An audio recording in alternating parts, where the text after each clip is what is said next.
بسم الله الرحمن الرحيم. السلام عليكم ورحمة الله وبركاته. إن الحمد لله نحمده ونستعينه ونستهديه ونستغفره ونعوذ بالله من شرور أنفسنا ومن سيئات أعمالنا. من يهده الله فلا مضل له ومن يضلل فلا هادي له، وأشهد أن لا إله إلا الله وحده لا شريك له، وأشهد أن محمدا عبده ورسوله. يا أيها الذين آمنوا اتقوا الله حق تقاته ولا تموتن إلا وأنتم مسلمون. يا أيها الناس اتقوا ربكم الذي خلقكم من نفس واحدة وخلق منها زوجها وبث منهما رجالا كثيرا ونساء، واتقوا الله الذي تساءلون به والأرحام إن الله كان عليكم رقيبا. يا أيها الذين آمنوا اتقوا الله وقولوا قولا سديدا يصلح لكم أعمالكم ويغفر لكم ذنوبكم، ومن يطع الله ورسوله فقد فاز فوزا عظيما. أما بعد، فإن أصدق الحديث كتاب الله، وخير الهدي هدي محمد صلى الله عليه وسلم، وشر الأمور محدثاتها، وكل محدثة بدعة، وكل بدعة ضلالة، وكل ضلالة في النار. Tuan-tuan rahimani wa rahimakumullah. Alhamdulillah, pada petang ini sekali lagi kita bertemu di dalam majlis sirah Nabi sallallahu alaihi wasallam, majlis perjalanan hidup insan yang paling mulia, insan yang paling kita cintai, iaitu Nabi Muhammad sallallahu alaihi wasallam. Dan seperti kata salafun salih, ya, kami dahulu para sahabat mengajar anak-anak kami sirah sebagaimana kami mengajar anak-anak kami Al-Quran. Kami mengajar anak-anak kami sirah sebagaimana kami mengajar anak-anak kami Al-Quran. Maksudnya para sahabat, para salaf dahulu sangat mementingkan sirah Nabi SAW. Kerana pada sirah Nabi itulah ada padanya pengajaran dari segi akidah, padanya ada pengajaran dari segi manhaj, padanya ada pengajaran dari segi tarbiyah, padanya pengajaran dari segi akhlak, padanya ada kisah-kisah sahabat dan bagaimana perjuangan mereka, pengorbanan, dan apa yang mereka telah berikan untuk agama ini, dan ucapan-ucapan mereka yang sangat menakjubkan, tindakan-tindakan mereka yang sangat menakjubkan, yang pada hari ini kita tak akan nampak. Kita jarang sekali kita akan nampak seperti apa yang telah berlaku pada mereka. Titisan air mata, darah yang telah ditumpahkan, Allahu Akbar, yang berlaku pada sahabat radhiyallahu ta'ala anhum ajma'in. Lalu tuan-tuan rahmatullah, pengajian sejarah ni, sirah ni kena sentiasa disegarkan. Disegarkan maksudnya sentiasa selalu diulang kaji, selalu dibaca-baca, selalu diceritakan kepada anak-anak kita. Kerana pada zaman ini, pada zaman manusia kehilangan contoh, manusia kehilangan panduan arah untuk melihat siapakah contoh yang patut mereka ikut. Kalau kita tengok anak-anak kita sekarang, kalau ditanya siapa contohnya, YouTuber sekian. Tanya nak jadi macam apa, nak jadi macam YouTuber sekalian. Ada pula tu dah hafiz Quran, apa dia nak jadi gamers. Sebab apa? Sebab hilangnya tokoh-tokoh begini daripada kehidupan mereka. Jadi mereka tak nampak macam mana para sahabat radhiyallahu ta'ala anhum ajma'in. Sebab itulah kisah-kisah sirah ini perlu diceritakan kepada anak-anak kita, dibacakan agar mereka sentiasa segar melihat kepada para sahabat, melihat betapa jauhnya kita ni dengan para sahabat radhiyallahu ta'ala anhum. Lihat bagaimana agama yang mereka anuti sekarang ini, agama yang kita pegang ini sampai kepada kita dengan darah dan air mata, dengan darah dan air mata, dengan darah, harta dan air mata yang bercucuran dengan darah para sahabat radhiyallahu ta'ala anhum ajma'in. Dan di antara peristiwa yang sangat menarik, yang sangat besar dalam Islam, iaitu apa yang berada di depan kita sekarang, iaitu perang Tabuk. Perang Tabuk. Mari tuan-tuan rahimakumullah, bersama-sama kita bacakan apa yang dikarang oleh Al-Imam Ibn Qayyim rahimahullahu ta'ala berkenaan dengan bab ini, dan kita akan selitkan dengan beberapa asar dan beberapa maklumat-maklumat lain daripada kitab-kitab yang lain. Moga dengan ini kita lebih faham berkenaan dengan perang ini. Barakallahu fikum. Perang Tabuk. Perang Tabuk. Okey.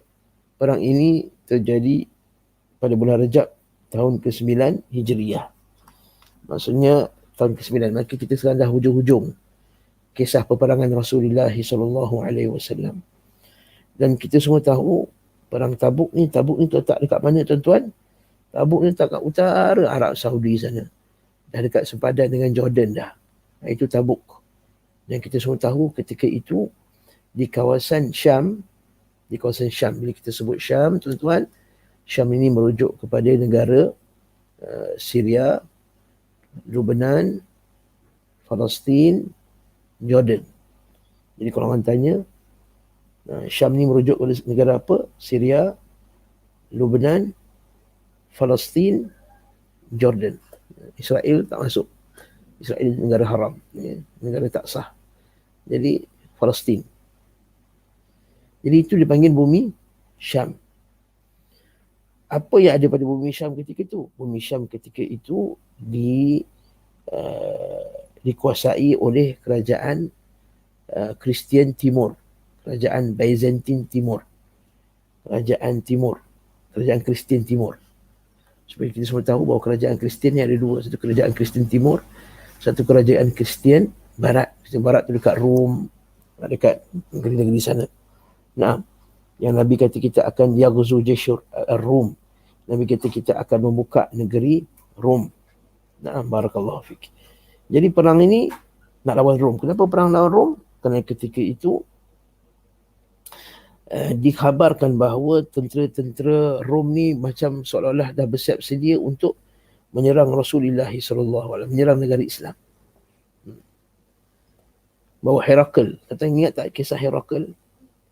Heraklius, Raja Herakl ketika itu telah mengumpulkan tentera dengan juga kerajaan Ghassan dan kabilah-kabilah Arab yang cenderung kepada Kristian.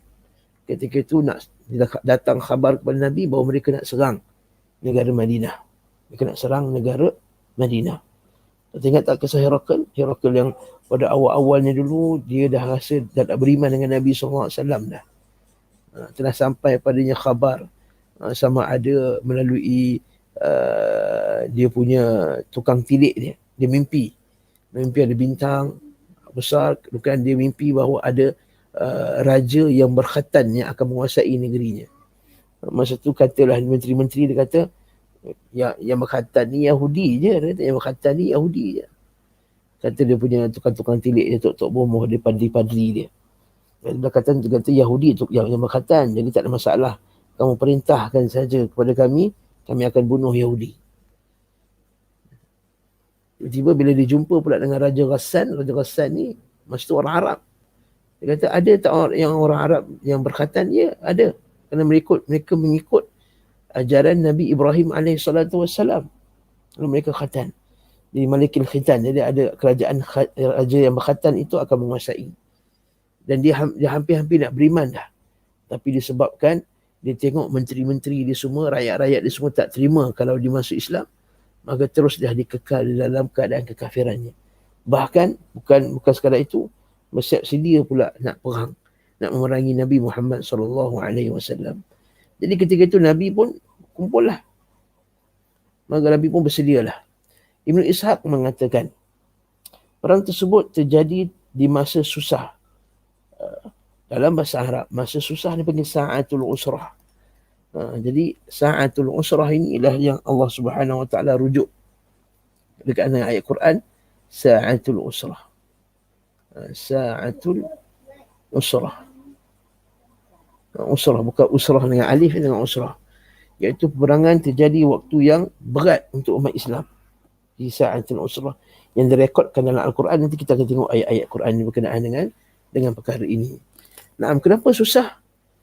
Kerana ketika itu berlakunya musim panas yang sangat dan kering.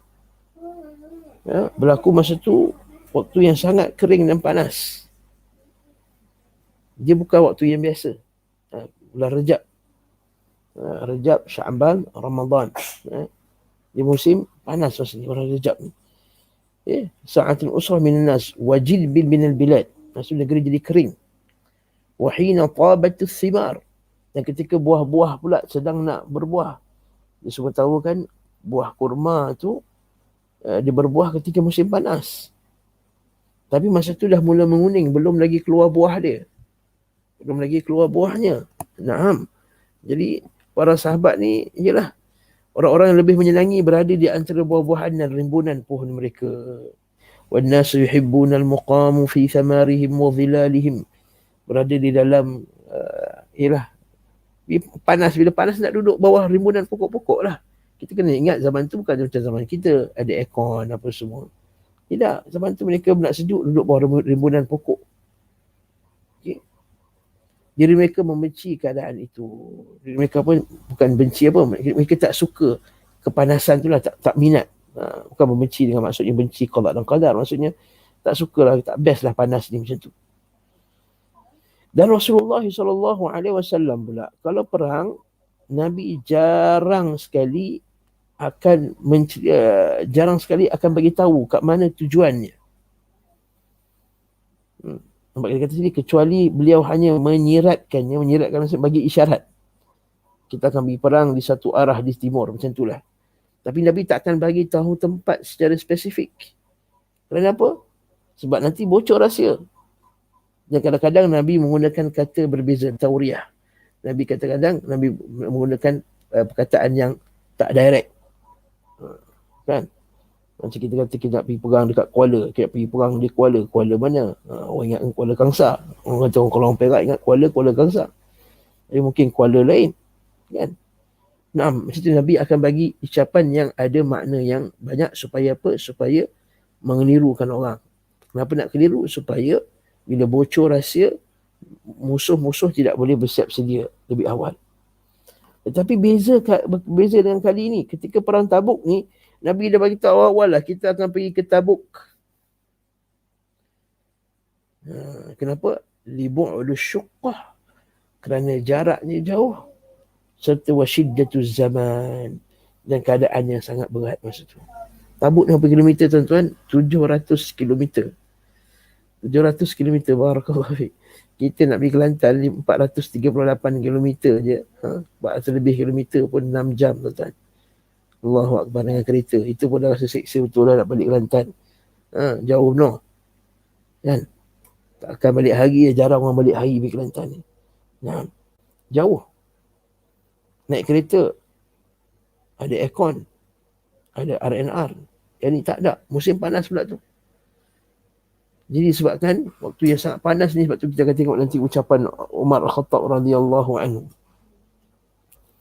Umar Al-Khattab radhiyallahu anhu ketika dia ucapkan, kata, kami ni hampa qarraina, kata kami hampir nak terputus tali urat kami sebab kering sangat. Nanti kita akan tengok nanti insya-Allah cerita dia. Maka Rasulullah SAW pun bersabda pada satu hari di mana Rasulullah bersabda di satu hari di mana beliau SAW tengah mempersiapkan pasukan Jaddi bin Qais, salah seorang dari Bani Salamah. Ya hai Jaddi, apakah engkau tahun ini turut berperang melawan Bani Asfar? Bani Asfar ni orang kulit kuning lah. Ini orang Rom. Dia menjawab, wahai Rasulullah, izinkanlah aku untuk tidak ikut dan janganlah sampai engkau menjadikan aku terfitnah. Allahu Akbar. Demi Allah, kaumku sangatlah mengetahui bahawa tidak ada seorang pun yang sangat mudah terpesona dengan wanita selain diriku. Aku khawatir apabila melihat wanita-wanita Romawi, aku tidak bersabar. Ini ucapan orang, apa ni? Ucapan orang yang lemah imannya. Ucapan orang yang lemah imannya. Bahkan dikatakan orang yang munafik. Orang yang lemah imannya. Dia kata apa? Ya Rasulullah, bagi alasan tak pergi perang sebab apa? Ya Rasulullah, kami ni bukan tak nak pergi perang ya Rasulullah, tapi kami takut fitnah wanita. Orang-orang Rom ni kan cantik-cantik. Orang Itali, Spain macam ni kan, orang Rom. Tapi masa ni merujuk orang Rom ni orang Byzantine tu, orang Syam. Dan masa tu orang Syam ni belum lagi campur sangat dengan orang Arab. So masa tu negara Arab belum sampai dekat Syam tu. Jadi orang ni putih-putih. Sebab tu kalau tengok orang Syria apa semua kan putih-putih, cantik orang dia. Mata biru, rambut merah. Kan? Rambut dia blonde kan? Maksudnya warna merah-merah rambut dia. Kita pernah tengok, bukan kita tengok cerita filem. Kita dulu, syekh kami dulu orang Syria. Anak dia yang kecil tu, subhanallah, comel betul, mata biru, putih. Bukan kita tengok TV, kita tengok pada anak-anak syekh kami. Jadi demi Allah, dia kata, kaumku sangatlah mengetahui bahawa tidak seorang pun yang mudah terpesona dengan wanita selain diriku. Alasan dia. Allahu Akbar. Dia kata, aku khawatir apabila melihat wanita Romawi, aku tidak bersabar. Allahu Akbar. Alasan dia. Maka Nabi kata, aku izinkan kau.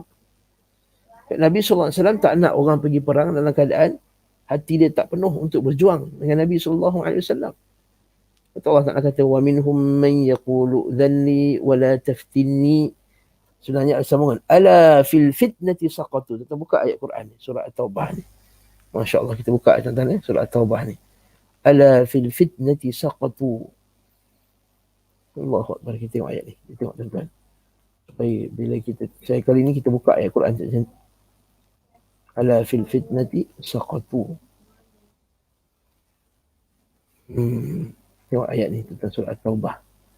Wa minhum man yaqulu dhanni wa la taftinni. Allah Ta'ala kata. Dan antara mereka, orang munafik itu, ada yang berkata, izinkanlah aku.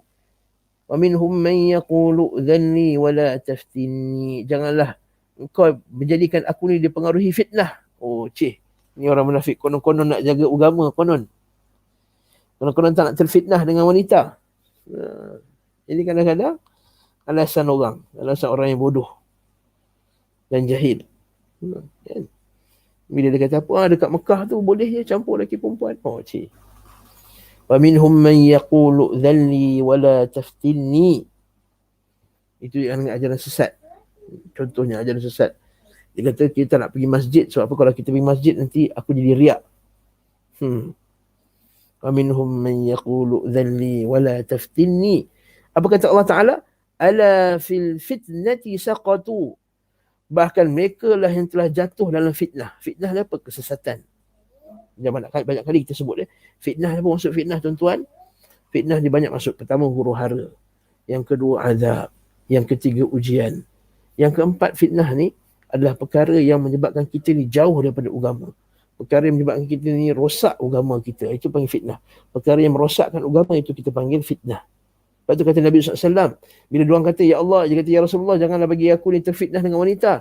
Kata Allah Ta'ala, ala ketahuilah, fil fitnati saqatu. Diorang tu yang terjatuh dalam fitnah sebenarnya. Apabila tidak mahu keluar berjuang dengan Nabi Muhammad SAW. Itu sebenarnya. Tapi dia bagi alasan kononnya wanita lah seumpama dengannya. Wa inna jahannama la muhitatun bil kafirin. Sesungguhnya azab jahannam tu akan meliputi orang yang kafir. Kat sini nampak tak Allah Ta'ala kata orang munafik tu orang yang kafir.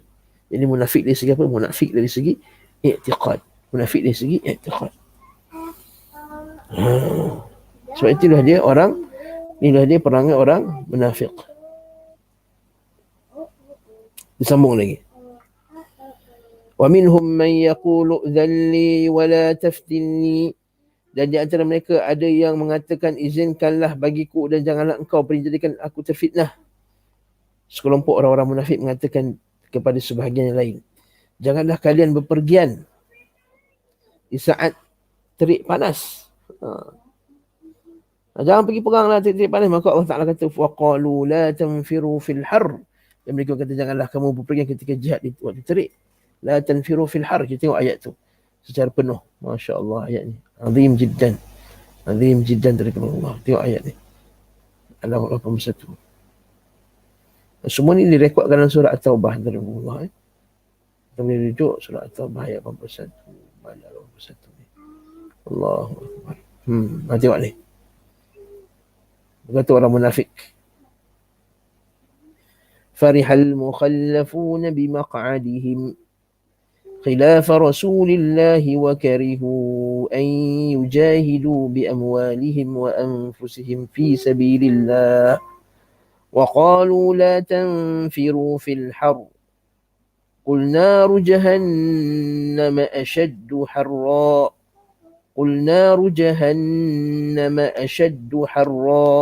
لو كانوا يفقهون فليضحكوا قليلا وليبكوا كثيرا جزاء بما كانوا يكسبون.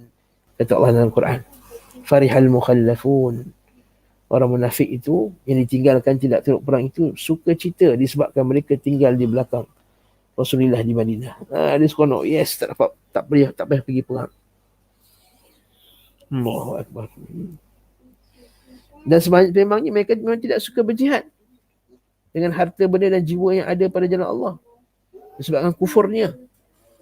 Ini beza, orang munafik dia tak nak pergi perang sebab kufur. Nanti kita akan tengok juga. Nanti ada sebahagian orang yang beriman dia tak nak pergi perang, dia tak pergi perang sebab tertinggal.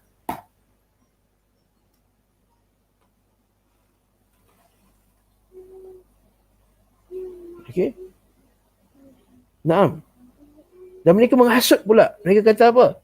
Janganlah kamu keluar beramai-ramai untuk perang pada musim panas, orang munafik. Tak salahum, binasalah orang munafik. Jangan keluar perang, jangan keluar berjihad. Qul naru jahannam ashaddu harra, katakanlah wahai Muhammad, neraka jahannam tu lagi panas.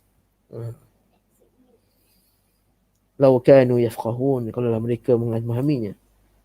Falyadhaku qalilan, oleh itu ketawalah sedikit di dunia ini. Maksud ketawalah kamu kat dunia ini. Falyadhaku qalilan, ketawalah. Walyabku kathiran, nanti kamu akan banyak menangis ke akhirat kelak. Jazaan bima kanu yaksibun. Jangan happy sangat wahai orang kufar di muka bumi Allah Subhanahu wa taala. Orang munafik dia hasut orang supaya tak nak keluar perang. Kemudian Nabi SAW dengan serius mempersiapkan tentera perjalanan beliau dan merintahkan kaum muslimin untuk bersiap-siap. Beliau menganjurkan bagi orang yang mampu untuk mengeluarkan infak dan kenderaan fi sabilillah. Orang-orang kaya lantas menyambutnya dan mereka mencari ganjaran pahala. Uthman bin Affan mengeluarkan infak yang sangat melimpah pada waktu itu. Tidak seorang pun yang mengeluarkan semisal yang diinfakkan. Aku berkata infak Uthman yang dikeluarkan berjumlah 300 ekor unta lengkap dengan persenjataannya, pelananya dan semua persiapannya, serta wang sebanyak 1,000 dinar. Allahu Akbar. 300 ekor unta, tuan-tuan. Kalau lah harga seekor unta pada zaman ini, katakanlah 10,000 lah. 10,000 seekor. Okey lah, 10,000 mahal sangat lah. 5,000 seekor lah. Lembu pun dah sekarang dah 3,000 lengkap 4,000 kan. Unta mesti lebih lagi. Kita ambil senang 10,000 lah. 10,000 dah 300,000, tuan-tuan rahmatullah. Uthman bin Affan infakkan. Lepas tu Nabi SAW kata, la dharra ya Uthman ma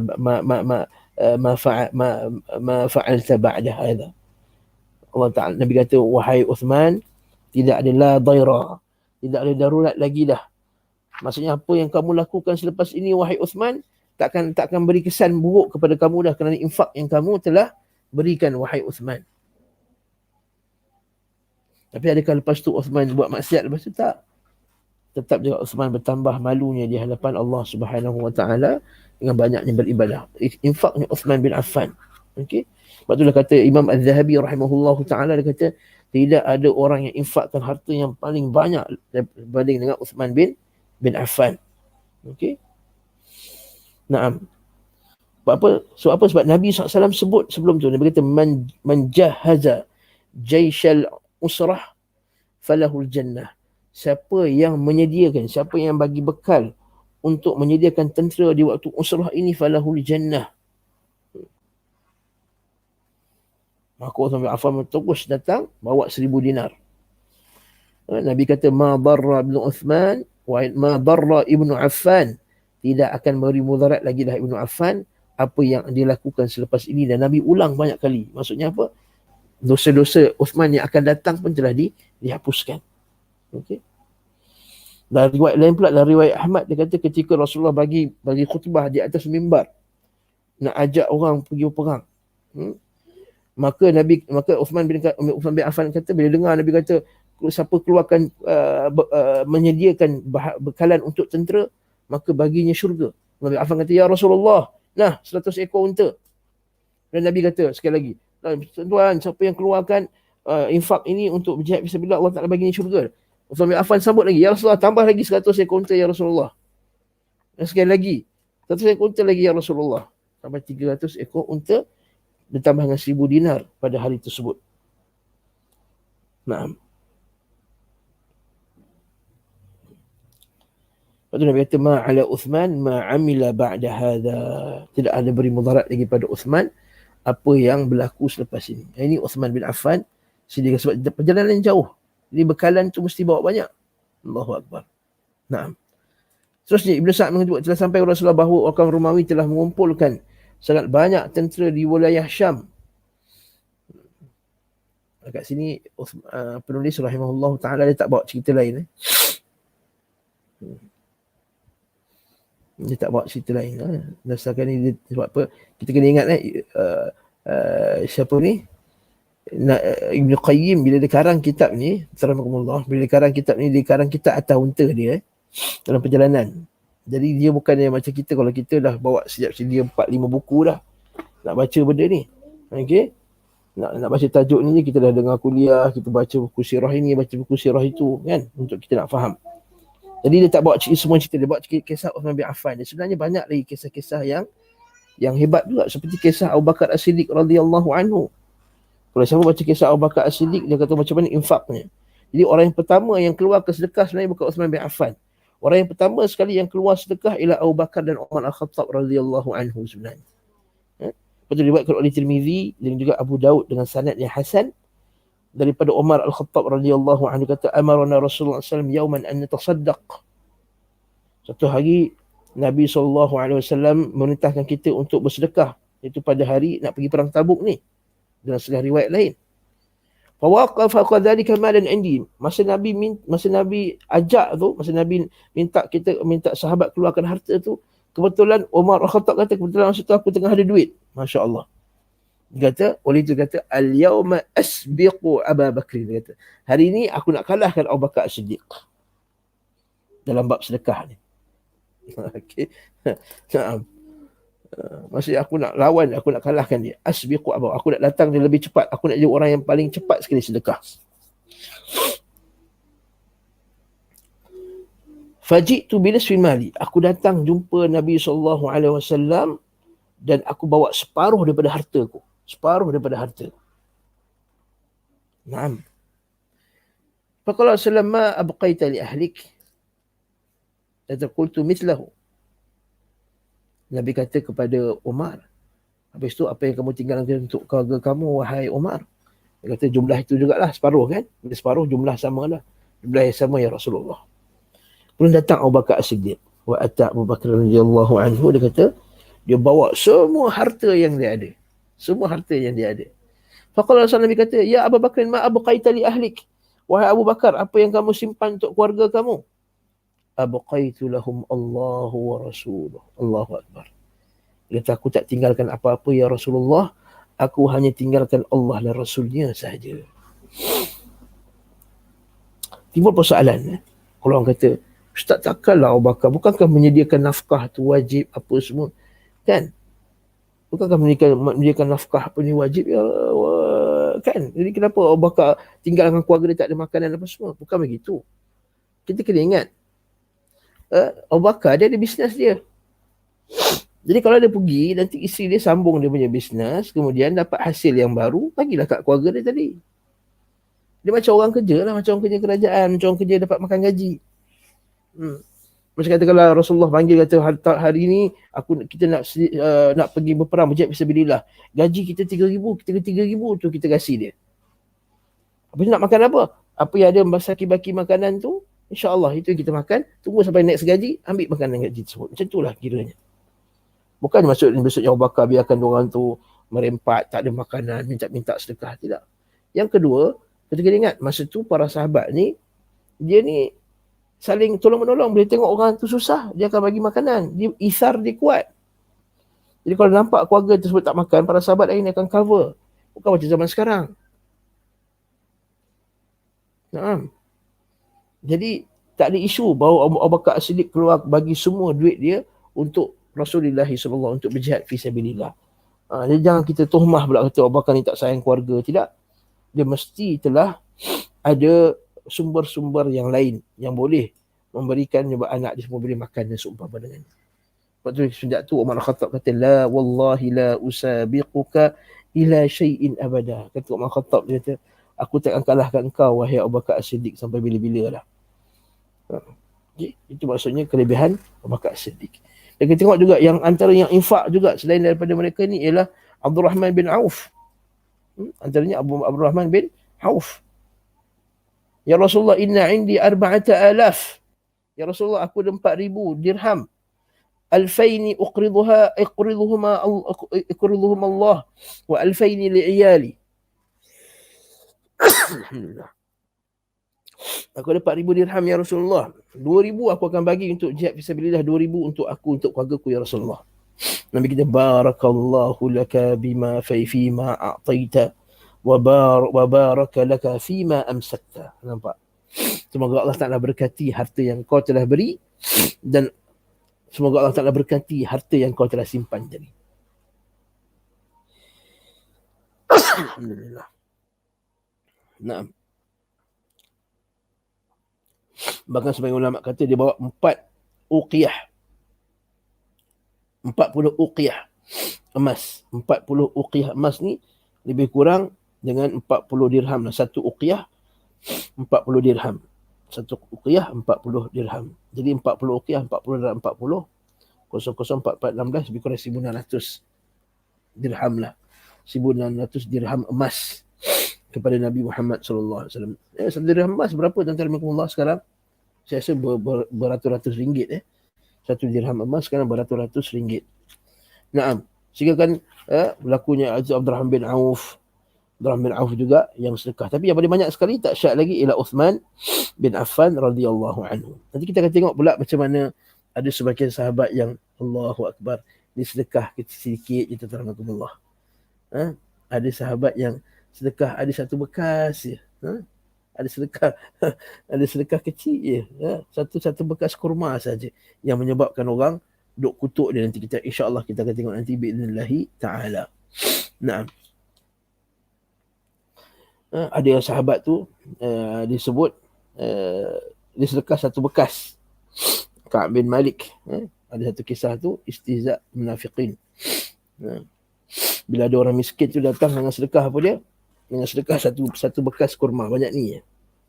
Orang munafik kata nak sedekah apa banyak ni. Okay.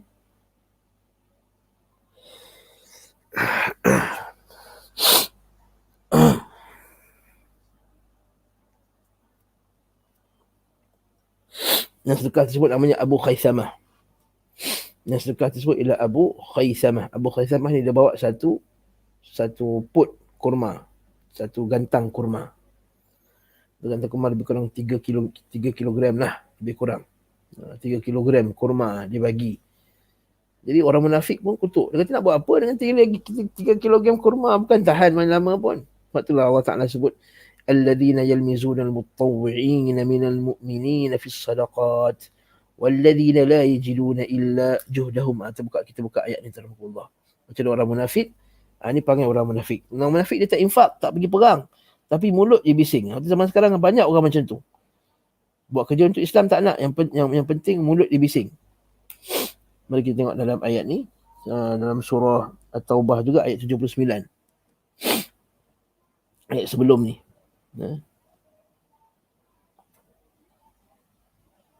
Tengok ayat ni. Allah Ta'ala kata apa? Nampak ni. Alladzina yalmizuna al-mutawwi'ina minal mu'minina fis sadaqati walladzina la yajiduna illa juhdahum fayaskharuna minhum sakhirallahu minhum walahum 'adzabun alim. Dan orang-orang munafik mencela sebahagian dari orang-orang yang beriman mengenai sedekah-sedekah yang mereka berikan dengan sukarela. Tadilah Abu Khaisamah sedekah banyak, satu banyak ni. Walladzina la yajiduna illa juhdahum, dan mencela orang yang tidak dapat mengadakan apa-apa untuk disedekahkan kecuali sedikit sekadar kemampuannya. Tapi tuan-tuan tengok nanti walaupun duit dah banyak, beratus-ratus ekor unta, masa perang nanti tak cukup makanan. Sebab jauh. Tak cukup makanan. Jadi kita akan tengok nanti kisah dia, insya-Allah. Fayaskharuna minhum sakhirallahu minhum. Mereka mengejek-ngejeknya. Ngejek-ngejek. Lepas tu orang sedekah RM1 jangan kata alah RM1 je, tak. 10 sen pun. Kalau dia sedekah, dia ahlan wa sahlan. Madrasah kami ni, kalau kita tengok akaun tu, setiap bulan dia ada orang tu dimasukkan RM5 je. Tapi dia masuk RM5 tu istiqamah dalam Allah. RM5, RM5, RM5, Allahu Akbar. Bila kita tengok tu, kita tengok akaun tu, kita terharu macam mana istiqamahnya dia. Bahkan ada sebahagian dia kata, ustaz, dia kata kami infakkan ni untuk program dakwah. RM5 je yang kami mampu. Masya Allah. Barakallahu bima a'taita wa barakallahu bima amsakta. Kita baca doa sama yang Nabi bacakan kepada mereka. Apa dia? Barakallahu laka bima a'taita. Semoga Allah Ta'ala berkati apa yang kau telah beri. Wa barakallahu laka bima wa barakallahu laka, dan berkati, semoga Allah Ta'ala berkati kamu fima amsakta. Dan semoga Allah Ta'ala berkati bagi kamu apa yang kamu telah tahan tadi. Tapi jangan kutuk. Ini orang munafik yalmizun al-mutawwi'in. Bahkan kalau sebagian kitab tafsir disebut, orang munafik ni bila Uthman bin Affan bagi banyak, dia kata nak riak dah tu, nak tunjuk dah tu. Bila orang bagi sikit, apa nak buat dengan yang sikit ni? Okey. Apa yang boleh buat? Allah musta'an. Jadi barakallahu fiik, jangan yalmizun. Jangan kita yaskhar, jangan kita kutuk orang lain atas usaha yang telah lakukan.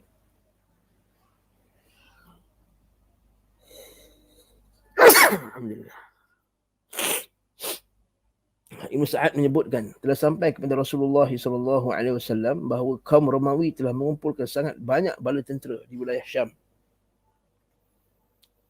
Heraklius telah memberikan makanan bagi tenteranya untuk keperluan setahun. Masya Allah. Dia kaya, kerajaan Heraklius ni, kerajaan Rom kan kaya emas dan peraknya. Bekalan setahun punya makan. Allahu Akbar. Turut bergabung dengannya Bani Lakh, Juzam, Amilah, Ghassan, dan beberapa utusan awal telah diutus ke Bulqa. Nanti Ghassan ni tuan-tuan konsentrate sikit kat Ghassan. Nanti Ghassan ni cuba nak menghasut sahabat Nabi bernama Ka'ab bin Malik. Kita akan tengok. Para sahabat datang sambil menangis. Mereka berjumlah 7 orang. Meminta ikut dibawa oleh Rasulullah SAW. Ini cerita apa pula ni? Iaitu ada sebahagian daripada sahabat ni tak dapat pergi perang. Okey? Tak dapat pergi perang sebab apa? Sebab mereka ni tak cukup apa dia? Tak cukup kenderaan. Nabi tak cukup kenderaan sebab tak boleh jalan kaki. Sebab ni 700 km. Dia bukan macam dekat. Kalau dekat boleh gilir-gilir. Boleh naik kenderaan tu, satu kenderaan tu 4-5 orang. 2-3 orang boleh kita gilir. Macam berlakunan sebelum ni kan? Okey, masa perang Khaybar, Nabi gilir-gilir. Naam. Para sahabat datang sambil menangis. Ada sebagian sahabat yang tak dapat pergi perang tu jumpa Nabi SAW sambil menangis. Mereka tu 7 orang. Minta dibawa oleh Rasulullah SAW. Rasulullah SAW kata, la ajidu ma ahmilukum. Dia kata, aku tak ada benda. Dia kata, aku tak ada benda yang boleh. La ajidu ma ahmilukum alaihi. Dia kata, aku tak ada benda. Aku tak ada kenderaan yang boleh bawa kamu. Mereka pun kembali sementara mata mereka basah oleh air mata kesedihan. Disebabkan mereka tidak dapat apa yang mereka yang ni. Okay, yang ni ada dalam ayat Quran. Ini ada dalam Al-Quran. Surah yang sama juga, surah At-Taubah. Okey. Jadi kita akan tengok. Mereka pun kembali sambil mata mereka menangis oleh air mata kesedihan disebabkan mereka tidak dapat mendapat orang yang bisa memberi mereka infak untuk turut berjihad. Mereka adalah Salim bin Umair, Ulbah bin Zaid, Abu Layla Al-Mazini, Umar bin Anamah. Umar bin Anamah, betul ke Umar bin Anamah? Saya cek balik. Alhamdulillah. Amru bin Ammam Al-Hujum, Salim bin Umar, Ulbah, Abu Layla. Ada tak Abu Layla? Abu Layla Al-Mazini ada. Abdul Rahman bin Ka'ab, Amru bin Humam. Dekat teks yang ada saya kata Amru bin Al-Humam. Dekat teks yang saya kata ni Amru bin Al-Humam. Naam. Taib. Lepas tu siapa? Umar bin Salamah bin Sakhr. Salamah bin Sakhr dan juga Al-Irbad bin Sariyah. Al-Irbad bin Sariyah, tuan ingat Al-Irbad bin Sariyah yang sampaikan kita hadis wa'adhana Rasulullah sallallahu alaihi wasallam tu. Yang hadis berkenaan dengan alaikum bisunnati wa sunnatil khulafa ar-rasyidin al-mahdiyyin tu. Al-Irbad bin Sariyah. Dan dia antara ahli sufah. Dia antara ahli sufah ketika tu. Ada riwayat mengatakan Abdullah bin Mughaffal dan Ma'qil bin Yasar. Dan sebagian mengatakan bahawa orang yang menangis tersebut adalah Bani Muqarrin berjumlah 7 orang. Mereka berasal dari kabilah Bani Muzainah. Okey. Ibn Ishaq mengatakan termasuk antara mereka Amru bin Al-Humam bin Al-Jamuh. Amru Al-Jamuh. Pada saat Abu Musa lalu mengutus pada saat sahabat radhiyallahu para sahabat Abu Musa lalu mengutus Abu Musa, maksudnya keluarga Abu Musa mengutus Abu Musa. Jadi ini kepada Rasulullah SAW agar beliau SAW membawa mereka. Okey. Tapi sebelum kita masuk ni, kita tengok dulu apa ayat Quran tadi yang kita nak baca tadi. Yang Allah Subhanahu Wa Taala sebut berkenaan dengan tangisan mereka tadi. Tuan-tuan tengok kita baca ayat Quran supaya kita irtibat, supaya kita ikat sirah ni dengan ayat Quran.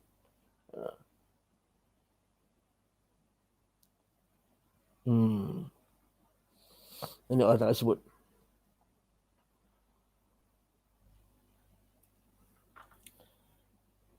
Allah Ta'ala kata laisa 'alal du'afa'i wala 'alal marda wala 'alal ladzina la yajiduna ma yunfiquna haraj ولا على الذين لا يجدون ما ينفقون حرج إذا نصحوا لله ورسوله ما على المحسنين من سبيل والله غفور رحيم ليس على الضعفاء tidak orang-orang yang lemah wala 'alal marda orang-orang yang sakit wala 'alal ladzina la yajiduna ma yunfiqun dan orang-orang yang tidak mempunyai sesuatu yang akan dibelanjakan. Tidaklah menanggung dosa. Tidaklah menanggung dosa dan tidak turut berperang apabila mereka berlaku ikhlas. Idza nasahu lillahi wa rasulih. Bila mereka ni nasahu, mereka ni ikhlas. Ini mereka ikhlas nak pergi tapi mereka tak tak mampu. Sebab ni nampak tak perkataan nasahu ni? Ni ad-dinun nasihah, maksudnya mereka ni murni kecintaan dia tu. Bersih kecintaan dia kepada Allah dan Rasul ni, ikhlas. Ini maksud nasihat. Ad-dinun nasihah. Agama ni ialah murni, bersih. Hubungannya dengan Allah Subhanahu Wa Taala, dengan Rasulnya, dengan kitabnya, dengan para pemimpin dan juga rakyat, orang awam. Tidak ada jalan sedikit pun bagi menyalahkan orang yang berusaha memperbaiki amalannya. Mereka tak berdosa, mereka nak cuba, nak ikut perang sedaya upaya tapi tak boleh. Jadi mereka tak berdosa. ولا على الذين إذا ما أتوك لتحملهم قلت لا أجد ما أحملكم عليه. Dan tidak juga berdosa orang yang ketika mereka datang kepadamu memohon supaya engkau memberi kenderaan kepada mereka. Engkau berkata, tidak ada padaku kenderaan yang hendak ku berikan untuk membawa kamu. Jadi aku tak ada kenderaan, Rasulullah kata, aku tak ada kenderaan nak bawa kamu semua pergi perang tadi. Okey. Wa ayunahum tawallaw, mereka berpaling. Wa ayunuhum tafidhu minad dam'i. Wa ayunuhum tafidhu minad dam'i hazanan alla yajidu ma yunfiqun. Mereka berpaling menangis mereka. Tafidhu minad dam'i, mata mereka menggelitik air mata. Kerana sedih kerana tak dapat nak ikut pergi perang dengan Nabi SAW. Allahu Akbar. Allahu Akbar. Ini sahabat Rasulullah sedih tak ikut pergi perang. Sedih tak dapat tinggalkan keluarga untuk pergi berjihad. Kita sedih sebab apa? Sedih sebab pasukan bola kalah. Sedih sebab tengok artis dia, kesayangan dia mati. Allahu Akbar. Kesedihan yang tak ada manfaat. Sedih sebab emas terlepas. Kemenangan emas tu dibatalkan, menangislah. Allahu Akbar. Tengok mereka menangis sebab apa? Sebab apa mereka menangis? Sebab hazanan alla yajidu ma yunfiqun.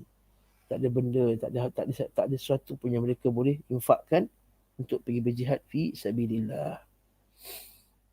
Sama juga kisahnya dengan Abu Musa al-Ash'ari radhiyallahu anhu. Abu Musa al-Ash'ari radhiyallahu anhu. Dia semua tahu kan Abu Musa al-Ash'ari yang datang pada tahun ke-6 Hijriah tu, pada tahun ke-7 Hijriah. Okey.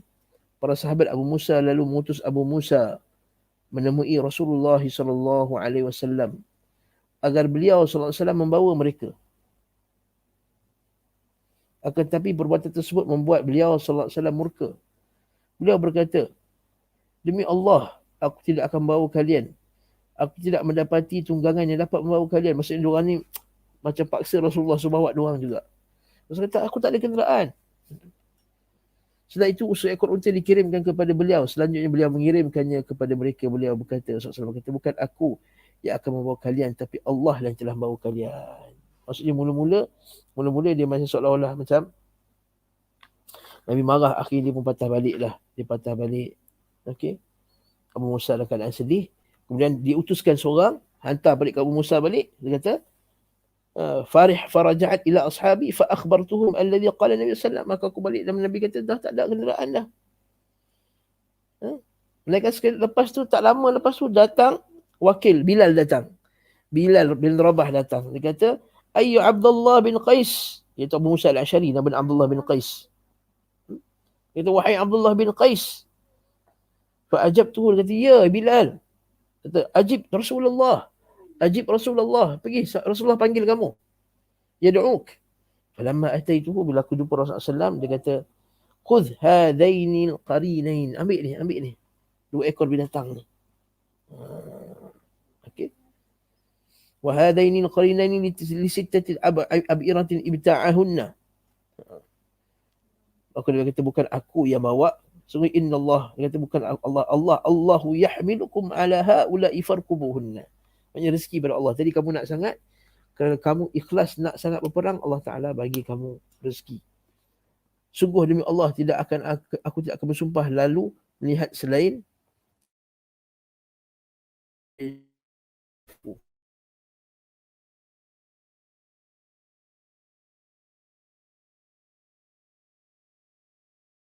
demi Allah. Nampak tak tu? Demi Allah, aku tidak akan bawa kalian. Maksud demi Allah, maksudnya Nabi kata, "Wallahi aku tak ada benda nak bawa kamu." Macam itulah soalannya. Wallahi aku tak boleh bawa kalian. Sebab tak ada kenderaan. Nabi sumpah dalam Allah Ta'ala. Tiba-tiba datang ada rezeki. Tiba-tiba datang. Nabi langgar sumpah tak? Lagi langgar sumpah. Inilah kaedah dia, apa dia? Iaitu bila kita sumpah dan kita dapati ada benda lebih baik daripada sumpah kita itu, langgar je sumpah kita, bayar kafarah dan ambil yang lebih baik. Ini antara sunnah Nabi SAW. Katakanlah kita tengah bergaduh lah dengan katakanlah orang Ihsan Taklim ni bergaduh lah dengan owner Ihsan Taklim. Tu Haji Arif lah bergaduh lah. Contoh bergaduh. Bergaduh. Masalah bergaduh dah bengang. Demi Allah, aku takkan jejak kaki kat Ihsan Taklim lagi. Lepas tu tak lama tu dia fikir balik, Allah ya ruginya, aku ni mengaji bahasa Arab situ, tafsir, hadis, fiqh, apa semua aku mengaji. Hai ruginya aku, sumpah. Langgar sumpah tersebut. Kerana yang lebih baik itu ialah langgar sumpah. Tak datang mengaji kan, datang mengaji mana lebih baik? Datang mengaji lebih baik. Datang belajar, langgar sumpah dan bayarlah kafarahnya. It'amu asyarati masakin, au kiswatim, au tahrir raqabah. ومن لم يجد فصيام 3 أيام و3 أيام ذلك كفارة أيمانكم إذا حلفتم. Kata Allah Subhanahu wa taala, iaitu bila kamu langgar sumpah, maka bagilah makan 60 orang miskin, atau bagi pakaian, ataupun tahrir raqabah, bebaskan seorang hamba. Kalau tak ada, barulah puasa 3 hari. Bagi kafarah. Sebab apa? Nabi SAW kata, bila aku dapati sesuatu yang lebih baik daripada sumpah tersebut, aku akan langgar sumpah tersebut. Dia kata fa'ara ghairaha khairan minha la ahlifu ala yaminin. Kata Nabi, aku tidak bersumpah di atas suatu sumpah. Fa'ara ghairaha khairan minha, aku nampak selainnya lebih baik daripadanya. illa kaffartu an yamini, melainkan aku akan bayar kafarah sumpahku, wa ataitu alladhi huwa khair, dan aku akan mengambil mana yang lebih baik. Barakallahu fi. Faham tak tuan-tuan? Sekejap lagi Al-Imam Ibn Qayyim di akhir nanti dia akan bagi faedah-faedah ni semua daripada kisah tersebut. Ulbah bin Zaid. Tadi Ulbah bin Zaid siapa? Yang tadi yang 7 orang tadi tu. Ulbah bin Zaid siapa? Yang 7 orang yang tak dapat pergi perang dengan Nabi SAW tadi. Dengar kisah dia. Ulbah bin Zaid, dia punya doa dia. Baca doa Ulbah bin Zaid. Ulbah bin Zaid bangun di malam hari, kemudian mengerjakan solat malam sambil menangis. Ini sikapnya orang beriman. Orang beriman ni apa-apa masalah, bangun malam. Bukannya mengadu kat Twitter, bukan mengadu kat Facebook. Bukan. Seperti orang zaman sekarang. Ada masalah mengadu kat Facebook. Tak. Mengadu pada Allah Ta'ala ketika bangun malam. Nampak dia pun solat malam. Sebab apa? Sebab mereka semua tahu bahawa itulah arja. Waktu yang paling diharapkan Allah Ta'ala akan makbulkan doa. Dia kata, Ya Allah. Dan kita baca dia punya Arab ni. Baca dia punya Arab baru feel. Bahasa Melayu dia kurang feel sikit. Okay? Dia nak baca dia punya Arab ni. Barakallahu fiqh. Apa doa dia?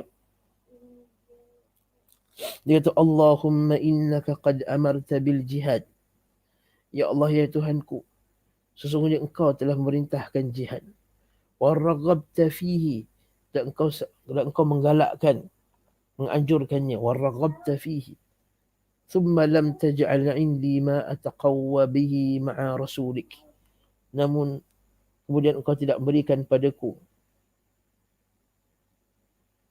maksudnya engkau tidak menjadikan pada aku ini apa yang aku boleh, yang menguatkanku untuk turut berperang bersama Rasulmu.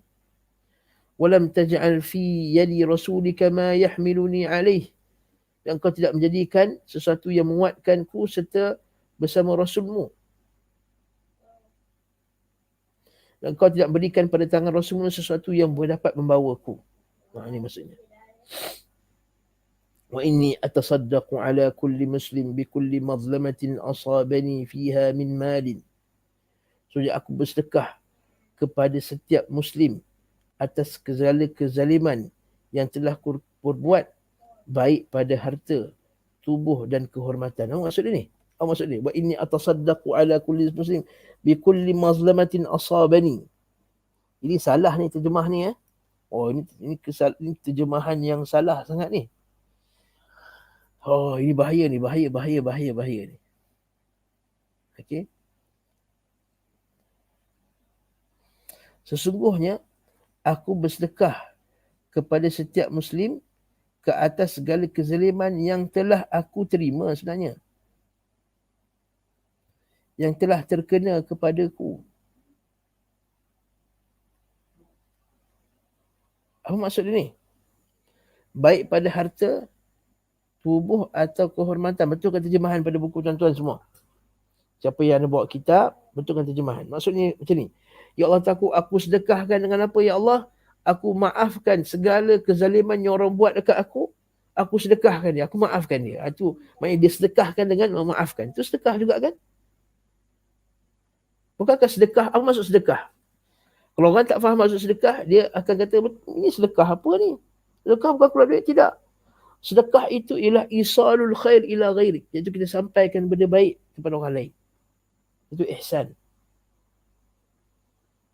Kan? Itu benar hadis Nabi SAW. Ya Rasulullah, dia kata, zahaba ahlud duthur bil ujur. Ya Rasulullah, orang-orang kaya semua dah pergi dengan harta. Yasumuna kama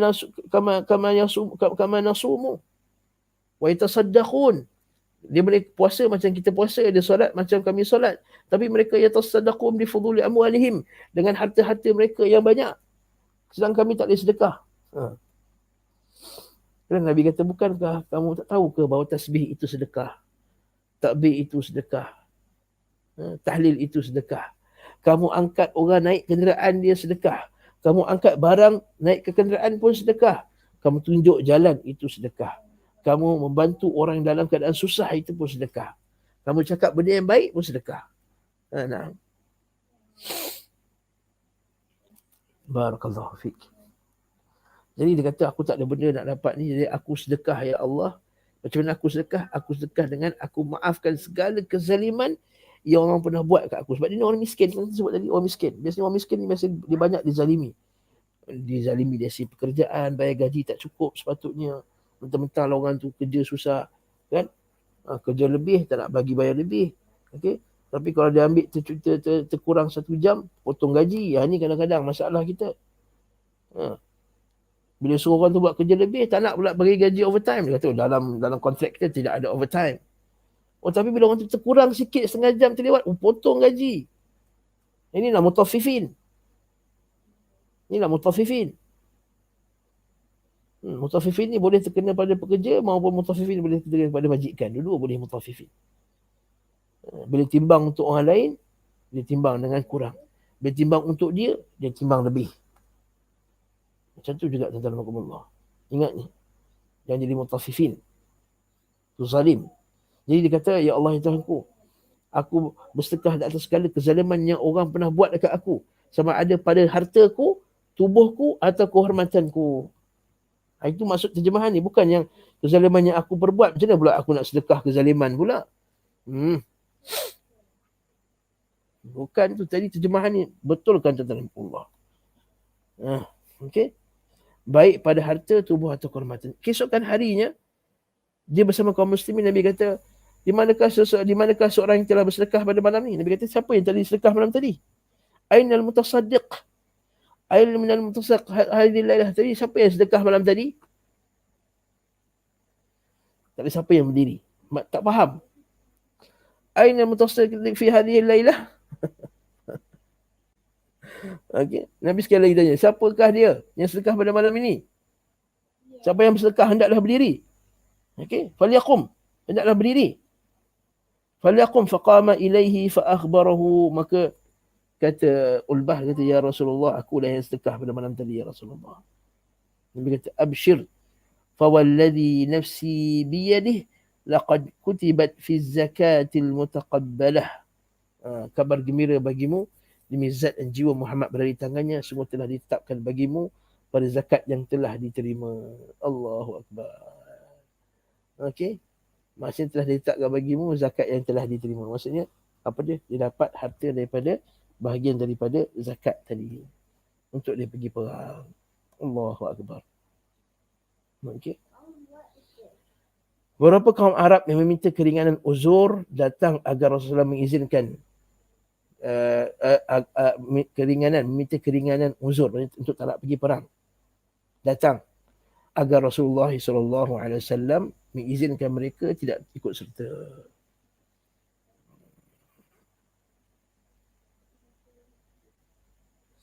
Ibn Sa'ad menunturkan, lihat contoh ni, macam mana orang munafik punya kerja. Qala misal, wahum isnani wa samanuna rajulan. Ada 82 orang lelaki yang minta izin ni.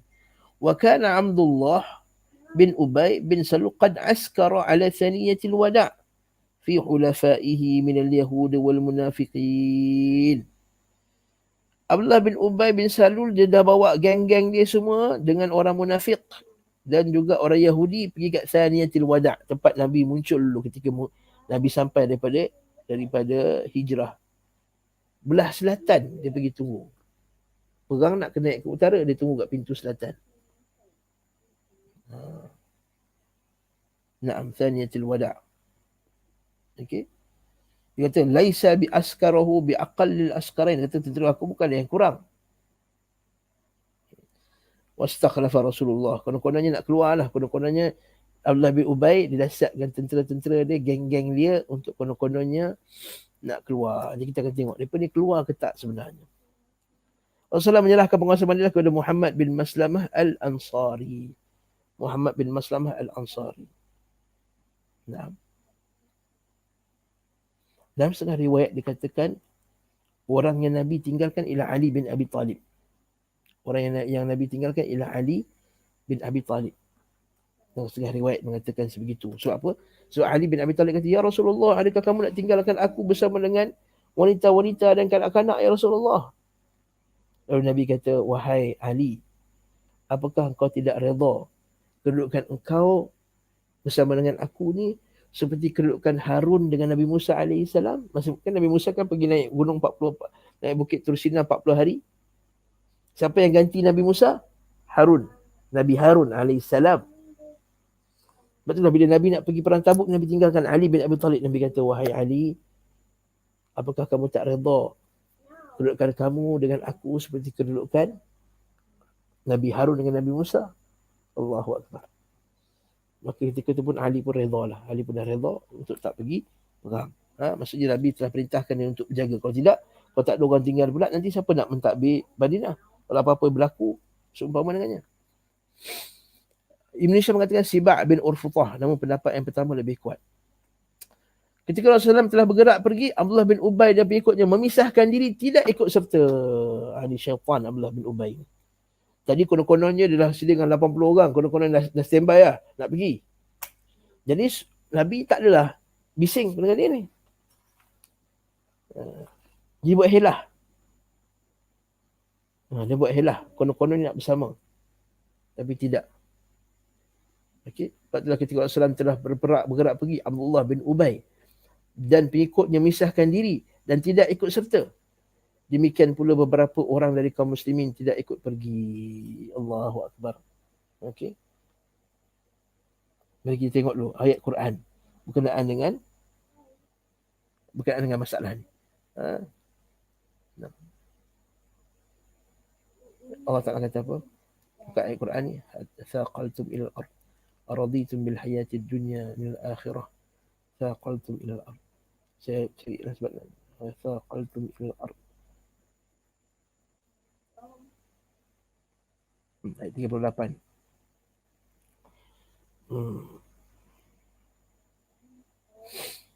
Apa kata Allah Subhanahu wa ta'ala? Ya ayyuhalladzina amanu ma lakum idza qila lakum unfiru fi sabilillahi thaqaltum ila al-ard. أرضيتم بالحياة الدنيا من الآخرة فما متاع الحياة الدنيا في الآخرة إلا قليل إلا تنفروا يعذبكم عذابا أليما ويستبدل قوما غيركم ولا تضروه شيئا والله على كل شيء قدير. Wahai orang yang beriman, mengapa kamu apabila dikatakan pergilah beramai-ramai untuk berjihad fi sabilillah, kamu rasa berat dan syurga tinggal menikmati kesenangan di tempat masing-masing? Adakah kamu lebih suka dengan kehidupan dunia daripada akhirat? Kesukaan kamu itu salah, kerana kesenangan hidup di dunia hanyalah sedikit jua berbanding dengan kesenangan hidup di akhirat kelak. Dan jika kamu tidak pergi beramai-ramai untuk berperang fisabilillah, untuk membela agamanya, Allah akan menyiksa kamu dengan azab seksa yang tidak terperi sakit. Dan ia akan menggantikan kamu dengan kaum yang lain. Dan kamu tidak akan dapat mendatangkan bahaya kepada Allah Ta'ala sedikit. Maksudnya kalau kamu tak pergi perang pun, mudarat kepada Allah Ta'ala, tak mudarat. Sikit pun tak mudarat pada Allah Subhanahu Wa Ta'ala. فَمَا مَتَعُ الْحَيَاةِ الدُّنْيَا فِي الْآخِرَةِ إِلَّا قَلِيلٌ وَلَا تَدْرُوا شَيْئًا وَاللَّهُ عَلَى كُلِّ شَيْءٍ قَدِيرٌ إِلَّا تَنْصُرُهُ. Ini Allah Ta'ala nak ingatkan kamu. إِلَّا تَنْصُرُهُ. Kalau kamu tak nak tolong Nabi Muhammad SAW, faqad nasarahu Allah. Allah Ta'ala dah pernah tolong Nabi dulu dah, ketika Nabi 2 orang je dengan Abu Bakar Siddiq. إِذْ أَخْرَجَهُ الَّذِينَ كَفَرُوا ثَانِيَ اثْنَيْنِ إِذْ هُمَا فِي الْغَارِ إِذْ يَقُولُ لِصَاحِبِهِ. Ketika dia berdua saja. Ketika Abu Bakar Siddiq dalam ketakutan. Takut nyawa Nabi terancam, bukan takut pada dia. إِذْ يَقُولُ لِصَاحِبِهِ. Nabi kata dekat Abu Bakar Siddiq, la tahzan, innallaha ma'ana. Allah Ta'ala bersama dengan kami. Fa'anzalallahu sakinatahu alaihi wa ayat ila akhir ayat sampai hujung ayat. Tapi poin dia kata, kalau kamu tak tolong Nabi pun, Allah Ta'ala akan tolong Nabi. Macam tu juga kita zaman sekarang, tuan-tuan Allah. Kalau tuan-tuan duduk rumah saja, tak buat apa-apa untuk Islam ni, makan, minum, malam kan tengok filem, tengok Netflix, besok pagi belajar sikit-sikit apa semua, lepas tu habis. Tak apa, tak ada masalah. Allah Ta'ala tak ada mudarat pada Allah Ta'ala pun. Wala tadurruhu syai'a. Illa tansuruhu faqad nasarahu Allah. Kalau kamu tak tolong Nabi, Allah Ta'ala akan tolong Nabi. Jangan risau, orang lain akan tolong. Allah Ta'ala akan tukar orang lain akan tolong. Lepas tu kita ni jangan rasa, kalau aku tak tolong dakwah ni takkan berjaya. Tak ada. Allah Ta'ala berjayakan dakwah ni kerana Allah Ta'ala yang nak menangkannya. Jangan siapa-siapa sangka bahawa kerana dia lah dakwah ini berjaya. Tidak. Allah Subhanahu Wa Ta'ala. Faqad nasarahu Allah iz akhrajahu alladhina kafaru thaniyatnain. Jadi tak ada masalah kalau kamu malas nak pergi perang.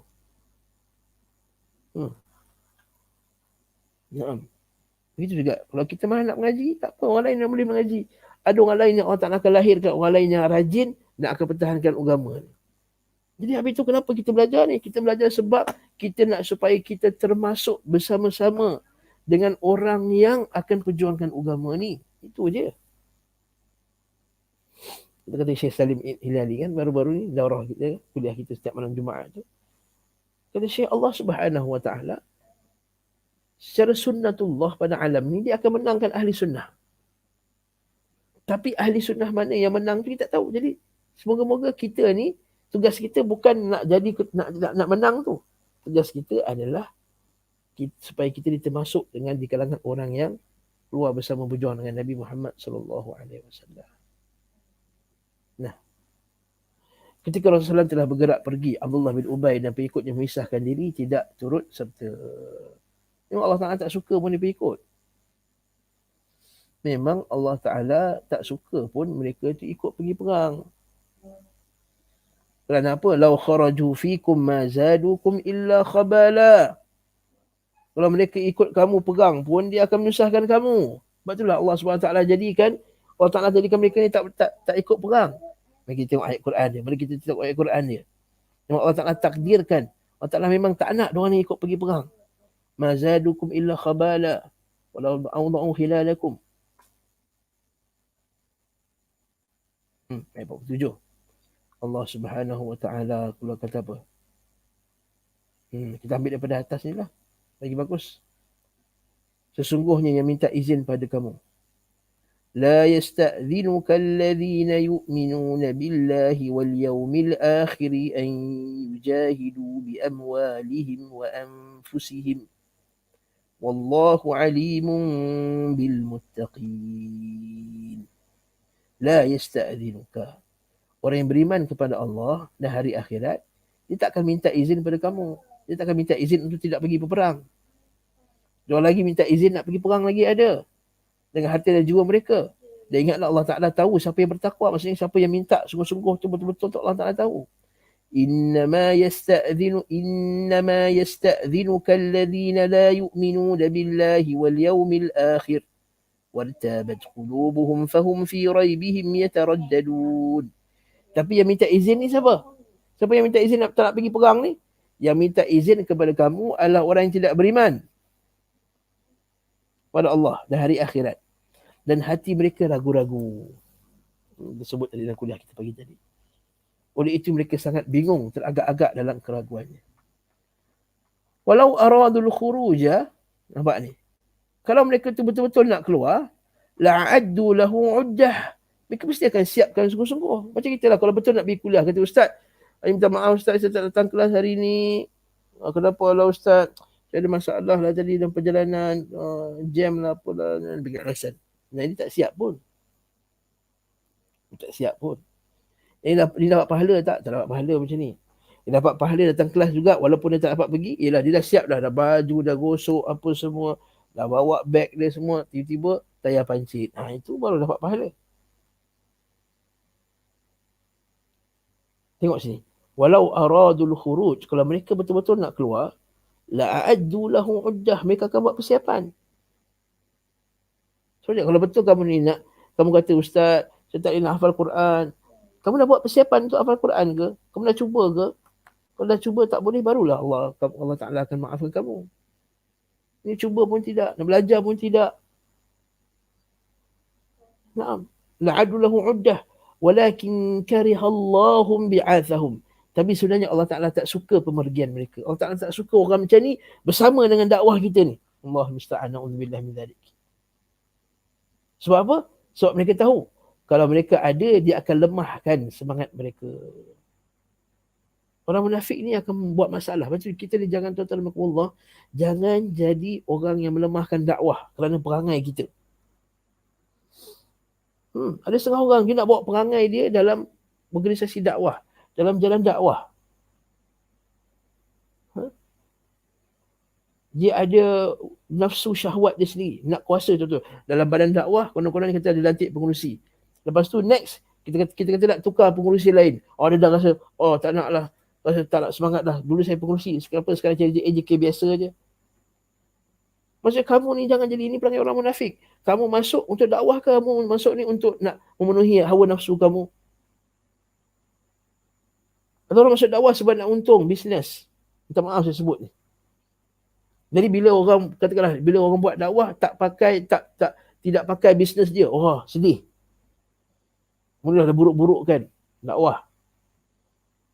Tak bantu dakwah.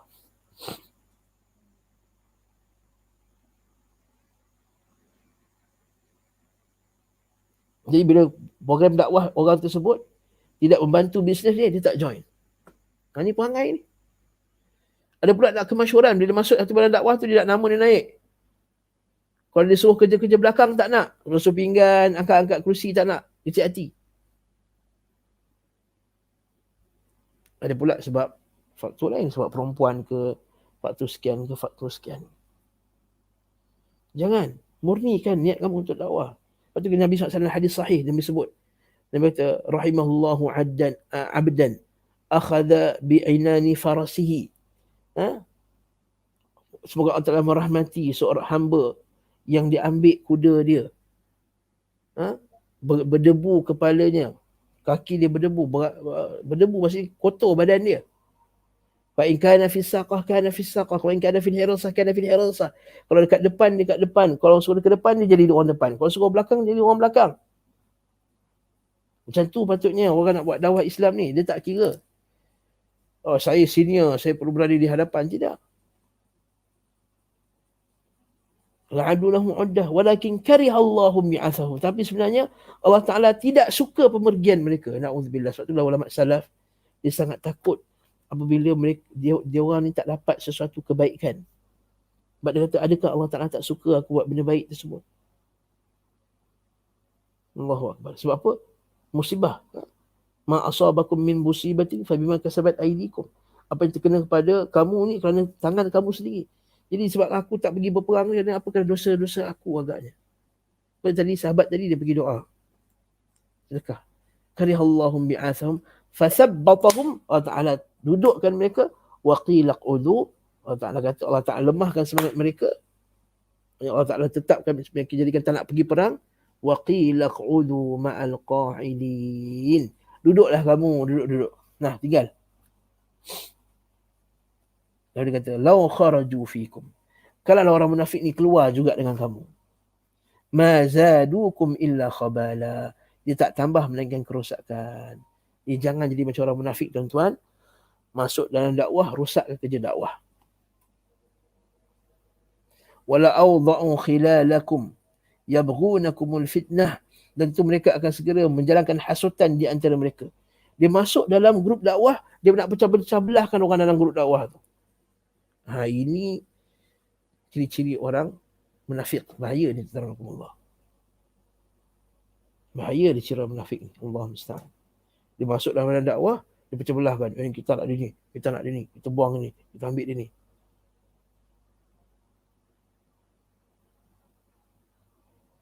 Wala awda'u khilalakum fitnah wa fikum samma'una lahum. Dan di antara kamu pula ada yang suka dengan hasutan tu. Kan? Itu orang, ada setengah orang beriman ni, dia beriman tapi imannya lemah, suka dengar gosip-gosip. Betul lah, dia ni tak puas hati dengan dia ni. Dia ni tak puas hati dengan dia ni. Patutlah dia ni dulu macam ni. Dia dengar, dia gosipkan. Wallahu alimun bil zalimin. Allah Ta'ala tahu siapa orang yang zalim. Allahu Akbar. Jadi berbahagialah tuan-tuan rahmatullah kalau Allah Ta'ala telah pilih kita ni termasuk orang yang dalam kerja dakwah Islam, kerja dakwah sunnah ni. Ikhlaskanlah niat. Idza nasahu lillah. Ingat tadi hadis tadi, ayat Quran tadi, tidak dosa bagi mereka bila nasahu lillahi wa rasulih. Apabila mereka itu ikhlas murni buat kerja kerana Allah dan Rasulnya. Barakallahu fiik. Sambung lagi. Demikian pula beberapa orang dari kaum muslimin tidak ikut pergi. Bukan kerana rasa ragu-ragu atau kebimbangan dalam negeri mereka. Ini panggil orang beriman yang mereka ni bagus. Orang pergi berjihad sebelum ni, yang semua senior-senior perang Badar. Tapi mereka ni ialah telah tiba-tiba terkalah dengan nafsu dia. Allahu Akbar. Dia di antara mereka adalah Ka'ab bin Malik, Hilal bin Umayyah, Murarah bin Ar-Rabi', Abu Khaythama As-Salimi, Abu Dhar. Mula Abu Khaythama dan Abu Dhar menyusul beliau sallallahu alaihi wasallam. Nanti kita akan tengok kisah Abu Khaythama ni. Nanti dia kejar Nabi sallallahu alaihi wasallam balik. Dia kejar Nabi. Nanti kita dengar kisah dia menarik. Dan turut serta bersama Nabi bersama 30,000 orang dari kaum muslimin. Pasukan berkuda sejumlah 10,000 prajurit.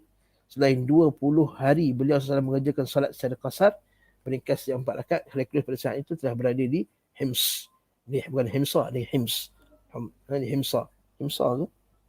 Hims. Hims maksud dekat Syam masa tu.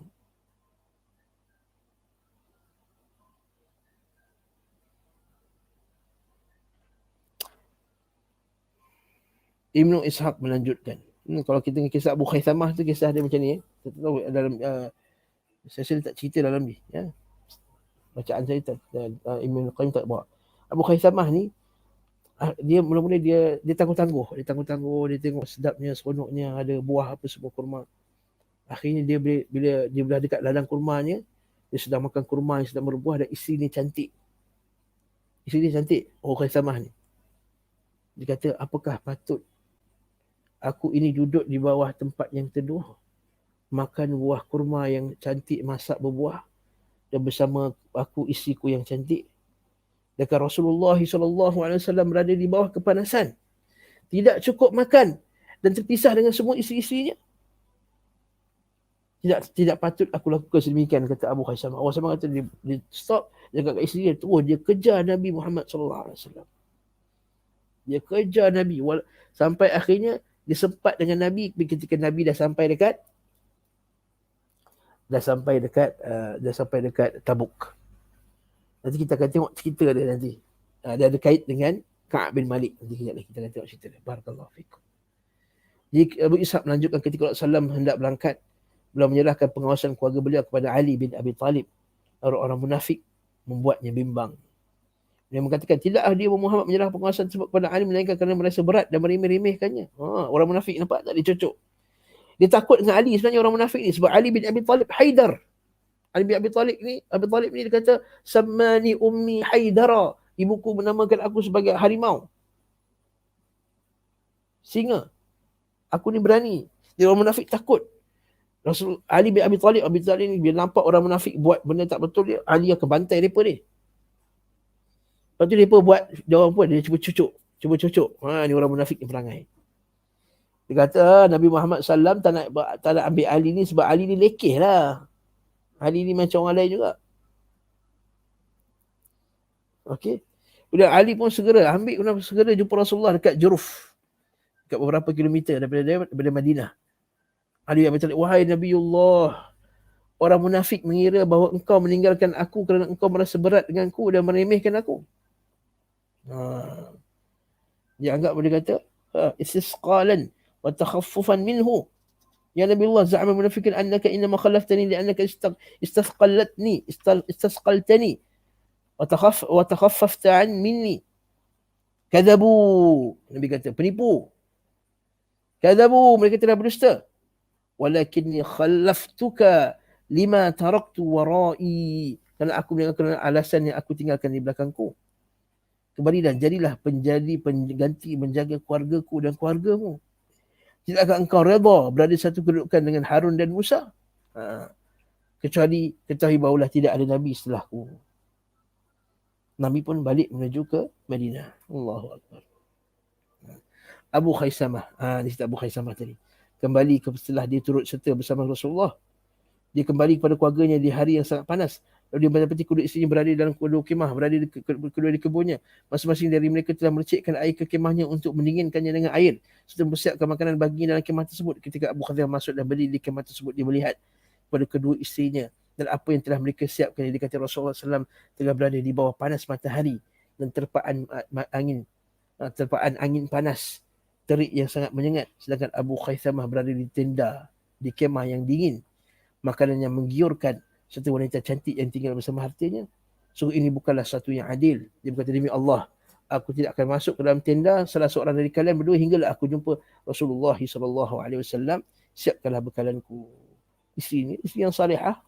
Dia tak payah pergilah bang, tak payah pergi, tak ada. Siapkan, bersama pergi, dia pun jumpalah dengan Rasulullah SAW sampai dah sangat ke Tabuk. Di tengah perjalanan, Umair bin Wahab Al-Jumahi bertemu dengan Abu Khaisamah. Ketika itu dia kata apa? Kata Abu Khaisamah berkata, sesungguhnya aku mempunyai sebuah dosa dan tidak mengapa jika engkau meninggalkanku hingga aku mendatangi Rasulullah SAW. Dia pun melakukannya hingga ketika dia mendatangi Rasulullah SAW yang sedang berada di Tabuk. Orang berkata, orang ini sedang berkendara menuju kemari. Rasulullah SAW, dia semoga dia adalah Abu Khaisamah. Rasulullah pun dah agak dah, moga-moga dia adalah Abu Khaisamah. Wahai Rasulullah, demi Allah dia adalah Abu Khaisamah. Nabi SAW, hati dia dengan sahabat dia melekat dengan Allah. Nabi ni dia sayang sahabat dia, sampai setiap sahabat tu dia ada kedudukan special dalam hati Nabi SAW. Waktu dalam hadis yang sahih disebut, para sahabat ni tak ada seorang pun bersama dengan Nabi, melainkan mereka semua akan merasa bahawa dia lah orang yang paling special dengan Nabi Muhammad SAW. Sebab tu kita orang sunnah tuan-tuan, jangan kita ada double standard. Oh, bila jumpa orang besar, layan lain macam. Bila ustaz biasa, tak apa nak layan sangat. Jangan, tatabakumullah. Ini tak sunnah juga. Tak sunnah. Kalau Datuk bukan main lagi. Selamat datang Datuk. Kalau orang biasa lah, macam tak biasa, macam pandang sebelah mata je. Perasan tak perasan je. Allahu Akbar. Na'udzubillah. Setelah dia menambatkan untanya, dia pun jalan menemui Rasulullah SAW dan mengucapkan salam kepada Rasulullah. Rasulullah kata, lebih baik bagimu wahai Abu Khaisamah. Ini lebih baik. Dia mengkhabarkan kepada Rasulullah tentang khabarnya. Rasulullah kata kepada ini adalah kebaikan bagimu, dan beliau mendoakan kebaikan untuknya. Wallahu ta'ala alam. Bisawab. Saya nak stop kat sini tuan-tuan. Banyak lagi kisah ni, panjang lagi. Perang Tabuk ni nanti dia sangat banyak peristiwa yang menarik. Nanti insya-Allah kita akan tengok lagi. Barakallahu fikum. Dan nanti Al-Imam Ibn Qayyim dia akan sebutkan pengajaran-pengajaran bagi setiap kisah yang kita baca ini bi'idnillahi ta'ala. Wallahu ta'ala alam bisawab. Tak ada soalan, mesti kelas ada ma'an. Tak ada soalan. Ada soalan ke ya akhi Imran?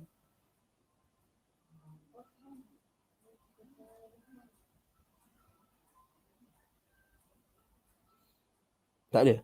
Wassallallahu ala Muhammad wa ala alihi wa sahbihi wa sallam tasliman katsira walhamdulillahi rabbil alamin. Assalamualaikum warahmatullahi wabarakatuh.